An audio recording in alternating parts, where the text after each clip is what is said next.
Good morning. This is South Florida's First News on News Radio 610 WiOD. I'm Andrew Colton. Live now to Jackie Ducci. She is founder of the Human Animal Alliance. We tried to get her in yesterday. We all had a couple tech issues, but we're so glad you are with us this morning, Jackie. This is such a timely story, not just for the nation, but of course for South Florida. As we look at Maui and all the animals that may have been lost there, we are hitting the peak time of hurricane season. How do you keep your animals safe when a disaster comes? What should you be doing? Well, thanks so much for having me on. So many things, but I think number one, microchipping. This is something that I recommend for every pet owner, regardless of where you live. A microchip is just something small that gets implanted in the pet's shoulder by a veterinarian. And if a pet is ever lost, one of the first things that a rescue group or a shelter will do is scan for that chip. So very important to do that. Your best chance of getting reunified with your pet, if you're ever, God forbid, separated from each other, is having that microchip. You know, Jackie, one thing I'm seeing a lot of now, whether folks have microchips or not in their pets, Apple AirTag or things like it, but specifically AirTag, like no joke, like you see dog collars now that have room for an AirTag, and it's not the worst idea ever because you have an instant, you don't need a special reader. You got it on your phone. You can see where your animal is. Any anecdotal information that, you know, in disasters of late, that sort of technology is helping as at least a first line defense or offense, I should say, in trying to find your lost pet? Well, sure. I mean, we hear stories all the time of, you know, after the hurricanes, for example, a pet can get found like thousands of miles away, you know, and the only reason they're reunified is because someone read that chip or they had the tag or something like that. So it's incredible, you know, how far they can really get from us when disaster strikes. And in a case like that, if you don't have tracking, I mean, there's no way anyone's going to know that it's your animal. Yeah.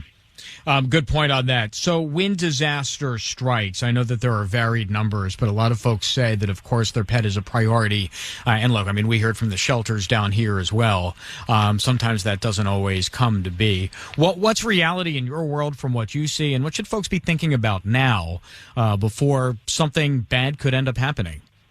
Yeah, I mean, I think people have really good intentions, and they always say, oh, if I had to evacuate, of course I would take my animal. But a lot of times it just doesn't happen because they're not prepared. So many times this, you know, separation is totally preventable. One of the things that I recommend is really thinking through an emergency kit, for example, and also keeping your pet in a part of the home where they're easy to get to. So maybe an interior room, something like that. Especially with cats, they can like hide in weird places, you know. So if you know it's bad weather and you may have to get out, make sure you can access the pet easily and you have what you need. You can just grab everything and get out the door.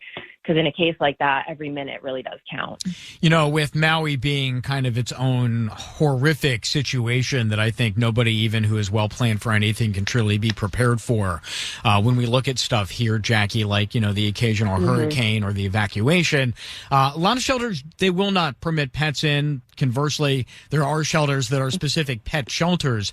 I would imagine that you would suggest to people figure out now, at least have a ballpark idea of where the pet shelters are, where they aren't. So if there is, in fact, an emergency, you're not being caught by surprise, right? Absolutely. Yeah, you have to have a plan. You have to know where you're going. Some people will also make plans with people that they know. So maybe it's a friend or a family member or someone that they can get to that can take them in for a while. There are also pet-friendly hotels all over the country. So that's another thing to look into, just in a pinch if you have to go somewhere. Petswelcome.com, I think, is the website for that. So there are resources, but, you know, at the 11th hour, you don't want to be looking them up. You want to kind of have options well in advance. Well, Jackie, I appreciate it. I'm sincerely hopeful that we don't have to speak with you again this summer because of some pending hurricane. But if we do, you are our first call. Great advice this morning, and we really appreciate the time. We'll speak to you again soon. Jackie Ducci, she's founder of the Human Animal Alliance, joining us live this morning.